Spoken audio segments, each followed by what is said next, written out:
దక్షిణాంనాయ శృంగేరి శారదా పీఠాధీశ్వరులు అనంత శ్రీ విభూషిత జగద్గురువులు శ్రీ శ్రీ శ్రీ విధుశేఖర భారతి మహాస్వామి వారి పాదపద్మాలకి శిరస్సు తాటించి వందనం చేస్తున్నాను. గురుగారు, సామాన్యంగా ఈ గ్రామాల్లోనూ అక్కడ చూస్తే మీరు చాలామందికి దేవత ఒంటి మీదకి పూనటం అని అంటూ ఉంటారు. అలాంటి పూనకాలు వచ్చినప్పుడు కొంతమంది చాలా ఆవేశంతో ప్రవర్తిస్తూ ఉంటారు, కొంతమంది రకరకాలు అడుగుతూ ఉంటారు కూడా, దేవత అడుగుతోంది అని జనం కూడా సమర్పించుకుంటూ ఉంటారు. కానీ గమనిస్తే మలినభూయిష్టమైన శరీరాల మీదకి ఒక దేవత దిగొస్తుందా ఈ ఉపాధి మీదకి అనేది సంశయం వస్తూ ఉంటుంది గురుగారు. అది వారి మానసిక వైక్లభ్యమా లేకపోతే నిజంగానే అసలు పూనకం అనేది వస్తుందా గురుగారు? అంటే ఈ గ్రామాల్లో వాట్లల్లో అంతా ఈ పూనకాలు రావడం అనేటటువంటి విషయాన్ని ఇది సర్వాత్మన ఇది అబద్ధం అని మనం అనలేం. ఎందుకంటే ఇవి మొత్తం అసలు ఈ మొత్తం సర్వాత్మన ఇలా లేనే లేదు, ఇది ఒట్టి అబద్ధం అని మనం అనలేం. అంటే ఇప్పటి కాలంలో అలాంటి పేరుతో మోసాలు జరగచ్చు, కొన్ని చోట్ల జరుగుతూ ఉండొచ్చు. కానీ ఇది సర్వాత్మన ఇది అబద్ధం అని అంటే మాత్రం అది అట్లా అనలేం. ఎందుకంటే వెనకటి కాలంలో వీటన్నిటికీ ఒక పద్ధతి ఉండే. ఫలానా చోట ఫలానా సమయంలో ఇలా ఉంటుంది అనేది ఒక పద్ధతి ఉంది. కొన్ని గ్రామాల్లో ఆయా గ్రామ దేవతల యొక్క ఆవాహన అది అందరికీ అవ్వదు, కొంతమందికి అలా అవడం అని ఉంది. ఆ సందర్భంలో వాళ్ళ నోటి నుంచి వచ్చినటువంటి మాటలు అవన్నీ కూడా ఇంతవరకు ఎవరికీ తెలియనటువంటి విషయాలు, అలాంటి మాటలు వాళ్ళ నోటి నుంచి రావడం, తర్వాత వచ్చినటువంటి మాటల ప్రకారం మనం కనుక చూస్తే కనుక దాన్ని విచారణ చేసి చూస్తే అది నిజమే అయి ఉండడం, అదంతా కూడా దానికి ఎన్నో ఉదాహరణలు ఉన్నాయి. కాబట్టి ఇక్కడ ఇప్పుడు మలినమైనటువంటి ఈ శరీరం, ఈ రక్తమాంసమయమైనటువంటి ఈ శరీరం మీదకి దేవత రావడం అనేటటువంటి విషయంలో ఏమీ విరోధమేం లేదు, దానిలో ఏమీ అనౌచిత్యం ఏమీ లేదు. అయితే ఆ దేవత ఏం చేస్తోంది? కేవలం శరీరం మీదకి కాసేపు వచ్చి తాను చెప్పాలనుకున్నటువంటిది ఏదో చెప్పేసి వెళ్ళిపోతుంది, అంతే అక్కడ ఉండేది. అంతే తప్ప ఈ శరీరం మీద అభిమానం, ఈ శరీర స్వామిత్వం అనేది ఆ దేవతకు ఉండదు, అది జీవుడికి మాత్రమే ఉంటుంది. జీవుడు చేసినటువంటి కర్మలకు అనుసారంగా ఈ శరీరం అనేది జీవుడికి వచ్చింది. కాబట్టి దీని యొక్క స్వామిత్వం, ఇది నేను అనేటటువంటి అభిమానం అంతా జీవుడికి ఉంటుంది. కాబట్టి శరీరం మీదకి రావడం అనేది తప్పు కాదు. ఇది నాది, ఇది నేను, అలాగే దాంట్లో ఉన్నటువంటి సుఖ దుఃఖాలంతా అనుభవించడం, అదంతా వస్తే దేవతకి అదంతా ఎలా కుదురుతుంది అని మనం అడగాలి. అంతే తప్ప శరీరం మీదకి ఆ దేవతా స్వరూపం అనేది శరీరం మీదకి రావడం అనేటటువంటి దాంట్లో విరోధం ఏం లేదు. అయితే ఇప్పుడు చెప్పినట్టుగా ఇది ఒకటి అబద్ధం అని అనడానికి వీల్లేదు. చాలా దానికి అది సత్యం అనేటటువంటి దానికి చాలా ఉదాహరణలు ఉన్నాయి. చాలామంది యొక్క అనుభవం అనేది అక్కడ చాలా ఉదాహరణలు ఉన్నాయి. అయితే ఇప్పుడు చెప్పినట్టుగా కొన్ని చోట్ల ఇప్పటి కాలంలో ప్రతి చోట కొన్ని చోట్ల ఏవేవో ఇలాంటి పేర్లతో మోసాలు జరగడం అన్నీ జరుగుతున్నాయి. అది కూడా నిజమే.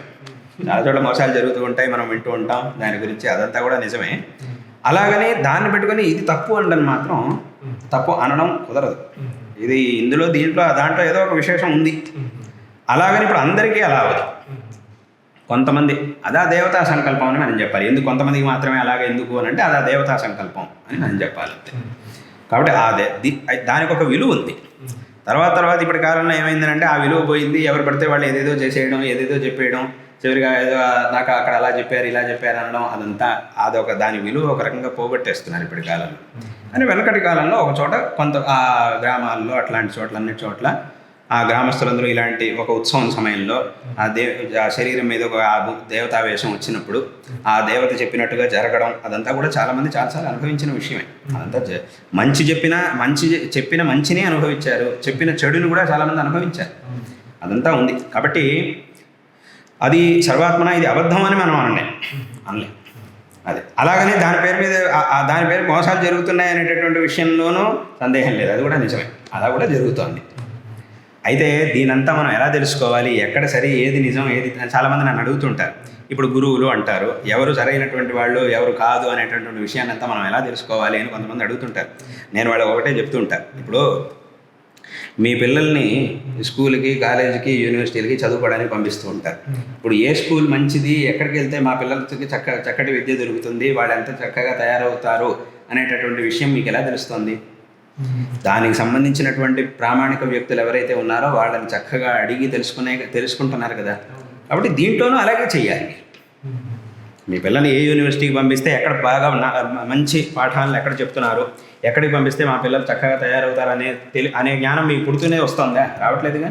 మీరు దానికి సంబంధించినటువంటి పెద్ద వ్యక్తులు, చదువుకున్నటువంటి వాళ్ళు, ప్రామాణికులు అని ఎవరైతే ఉన్నారో వాళ్ళని అడిగి తెలుసుకుంటారు మీరు.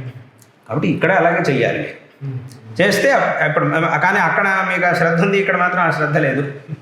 ఇక్కడ శ్రద్ధ లేకుండా సరిగ్గా తెలుసుకోకుండా ఎవరి దగ్గరకో వెళ్ళడం, వాళ్ళు చెప్పింది ఏదేదో చేయడం, చివరికి వాళ్ళు చెప్పిందంతా అబద్ధం, వాడికి ఏమీ రాదు అని తీర్మానం అవడం అని తెలిసిన తర్వాత అయితే ఇదంతా తప్పు అని మొత్తం వ్యవస్థనే నిందించడం.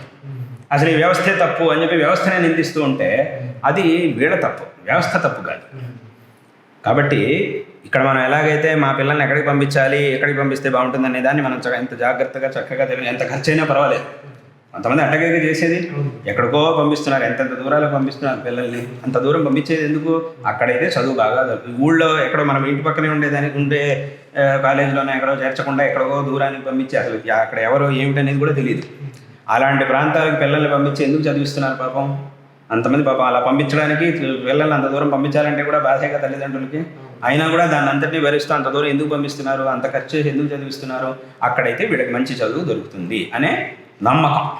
ఆ నమ్మకం కూడా మీకు ఎక్కడి నుంచి వచ్చింది? సరైనటువంటి వ్యక్తులు మీకు చెప్పడం ద్వారా, వాళ్ళ నోటి నుంచి తెలుసుకోవడం ద్వారా వచ్చింది. అక్కడ ఎలాగైతే ఆ శ్రద్ధ ఉందో ఇక్కడ అదే రకంగా అటువంటి శ్రద్ధ మనకు ఉండాలి. అంటే మనం తెలుసుకోగలుగుతాం ఏది సరి, ఏది తప్పు, ఏది మంచి, ఏది మోసం అనేదాన్ని మనం తెలుసుకోగలుగుతాం. అట్లా చాలా అద్భుతంగా సెలవిచ్చారు గురుగారు. ఇంతకాలం నుంచి ఎంత ఆలోచించినా ఆ శరీరం పైన స్వామిత్వం అనే ఆలోచన అసలు రాలే. అది మీరు చెప్పటం నిజంగా కనువిప్పు కలిగించింది గురుగారు. ధన్యులు. శ్రీమాత్రే నమః.